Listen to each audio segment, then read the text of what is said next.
watu waliokuwa wanajua majira ya wapasao Israeli kufanya wana wa Isakari. Hebu tusome tena. Kwa tunataka tuone.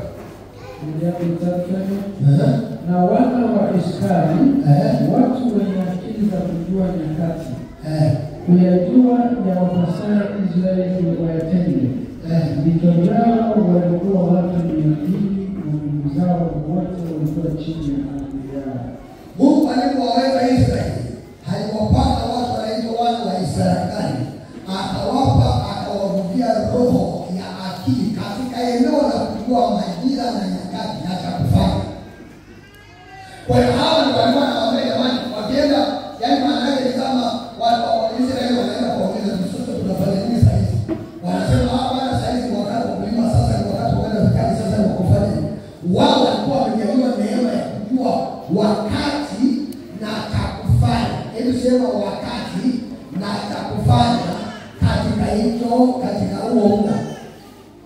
Bwana Yesu asifiwe. Sasa na wewe kama kanisa la Yesu Kristo, wewe kama mtu wa Mungu, lazima ujue Mungu akupe roho ya hekima na ya ufahamu ya kujua wakati na majira ya kutenda mambo kwenye maisha yako na utafanikiwa. Bwana Yesu asifiwe. Usipotambua namna hiyo utashindwa rahisi sana. Kitabu cha Mwanzo sura ile ya 18 mstari wa 14. Lakini tutasoma pia kitabu cha Samueli wa pili. Kwanza kitabu cha Samueli wa pili. Bwana Yesu asifiwe sana. Hebu sema majira. Hebu sema nyakati. Nyakati ni muhimu kwenye maisha yako. Nyakati ni kitu cha muhimu sana. Karibu sana. Kitabu cha Samueli wa pili sura ile ya 5 mstari wa 22 na 23.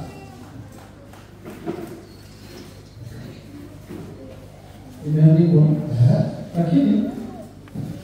lakini wakapanda hao Wafilisti tena mara ya pili, wakajitawanya bondeni mwa Warefai. Naye Daudi alipouliza kwa Bwana, alisema, usipande, zunguka nyuma yao, ukawajie huko mbele ya vifarasi. Kisha itakuwa hapo utakaposikia sauti kwenda katika vilele vya vifarasi, ndipo nawe ujitahidi, kwa maana ndipo Bwana ametoka mbele yako awapige jeshi la Wafilisti. Naomba tusome tena. Daudi alikuwa anapiga vita vya kwanza, akamuuliza Mungu. Anamwambia Mungu anamwambia na utawapa.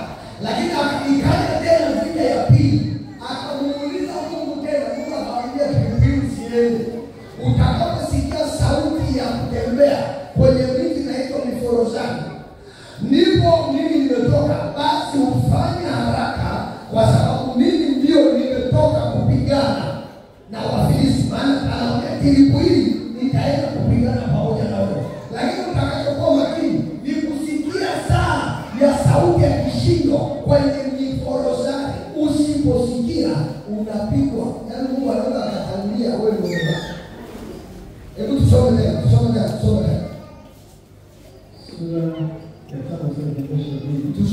sauti ya mtumishi wa Mungu. Lakini wakapanda hao Wafilisti tena mara ya pili, wakajitawanya bondeni mwa Warefai. Naye Daudi alipouliza kwa Bwana, alisema usipande. Bwana alimwambia usifanyeje? Usipande. Zunguka nyuma yao, ukawajie huko mbele ya vifarasi. Kisha itakuwa hapo utakaposikia sauti kwenda katika vilele vya vifarasi, ndipo nawe ujitahidi. Kwa maana ndipo Bwana ametoka mbele yako awapige jeshi la Wafilisti. Ndipo Bwana ametoka mbele yako awapige jeshi la nani? Anawaambia hivi, Bwana mimi ni pale kwa Wafilisti nimewasikia. Uwezo wa vita nao, lakini siwezi tena mwenyewe. Halo? Siwezi kukumbuka Daudi alishaenda akapigana vita, wala alikuwa na uzoefu wa vita. Msikilize niwaambie. Mtu yoyote anayetembea na Mungu atembee na uzoefu.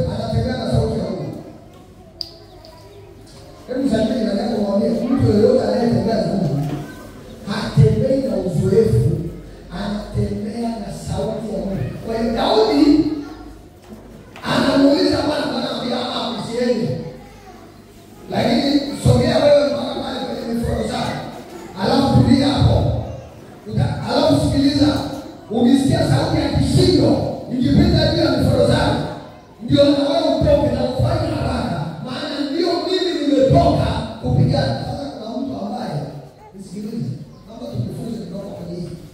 Kuna mtu ambaye anaona mapepo na anapigana kwa jina la Yesu kwa sababu anajua jina la Yesu ndio lina nguvu. Jamani, mimi sina shida na jina la Yesu. Haleluya.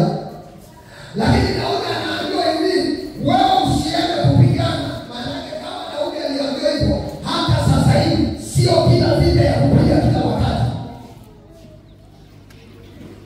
Wewe ndio hawa. Sasa unamwambia sio kila vita ya kupiga kila wakati. Unatakiwa muulize Mungu, je, Mungu ni yeye?